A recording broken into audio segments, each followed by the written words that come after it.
Dear Russell, I took my 11-year-old son to the doctor recently because he was complaining that his knee hurt. I thought he may have injured it in some way, but I was shocked when the doctor said it may be his weight, putting too much stress on his joints.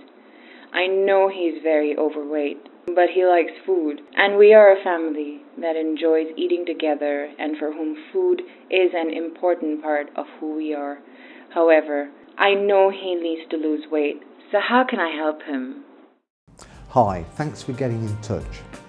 I'm not going to sugarcoat this. There's probably been too much of that already. But you really have to tackle this head on and do something about it. It may be unpalatable, but overweight or obese kids tend to become overweight or obese adults, and that is just storing up a whole heap of health issues for the future. Already your son is experiencing the consequences of carrying too much weight, so time is of the essence.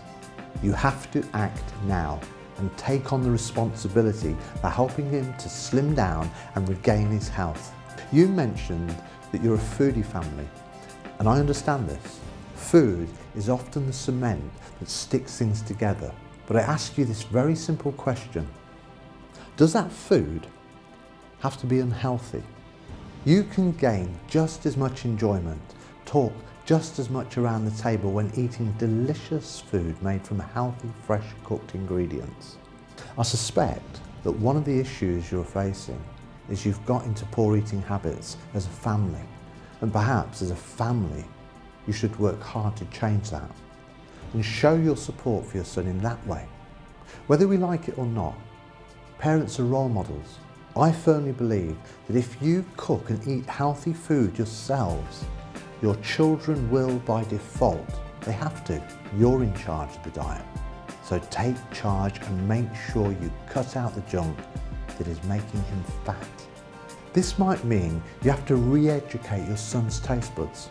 High fat, high sugar, high processed foods are designed to make you crave them more because they trigger those receptors in the brain.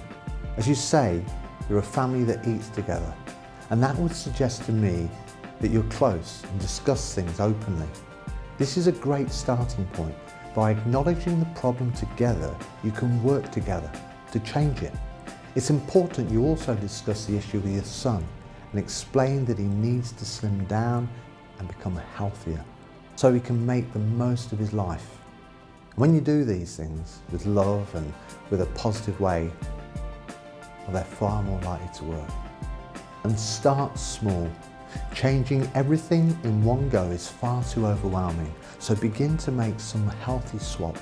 First, keep a family food diary so that you know what you're working with, and then use it to see where you can make healthy changes. The key is to try to eat as much healthy cooked food that hasn't been processed, with vegetables making up at least half of your plate. Try and cut down on the sugar as well. Swap soda for small amounts of fruit juice, topped with fizzy water. Chop up fruit and vegetables as well so they're handy as snacks, and also cut down on the portion size. Most people who struggle with their weight, they tend to dish up far too much than they need. Get your son involved, ask for his help in working out how you can make things healthier. Even get him cooking. And then he's far more likely to take ownership of the process. Turn it into a fun challenge and let it have rewards attached to it, and this can motivate him. Finally, get him up and out there being active. Exercise is such an important thing for kids, and joining in as a family will help him to see that this is a team effort and one that you're willing to make for his benefit. Change is never easy, but it is possible, especially when it's about the health of your own child. So just remember, you don't have to see the whole staircase to take the first step.